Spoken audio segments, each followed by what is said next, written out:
What is something that makes you just, mad? We'll take a moment.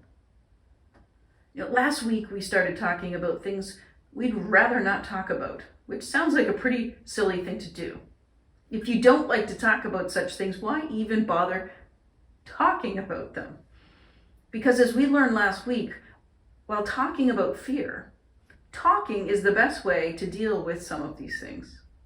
It may not be easy, but opening up to God and people we trust about these difficult feelings can really help us to manage them. Today's unmentionable topic is anger. Anger is considered to be one of the ugliest emotions we have. No one likes to get angry. No one likes to talk about being angry. But we all get angry. At least, well, what would you say? Once a week? Once a day? Probably more than once a day if you're all being honest. There are so many things that make us angry. When something doesn't go our way, when something happens we feel is unfair, when bad things happen to us or to someone that we love, when someone insults or hurts us, when someone breaks a promise, when something gets broken.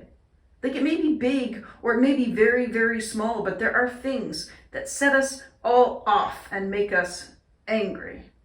Now, the last thing you want to do when you are angry is not talk about it. Bottling up our anger doesn't make us less angry. It makes that anger grow.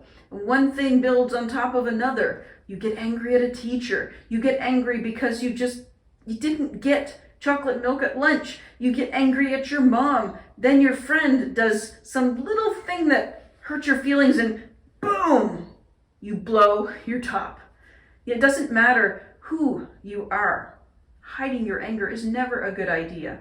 One of the greatest heroes of the Bible tried to hide his anger, and it cost him and others dearly.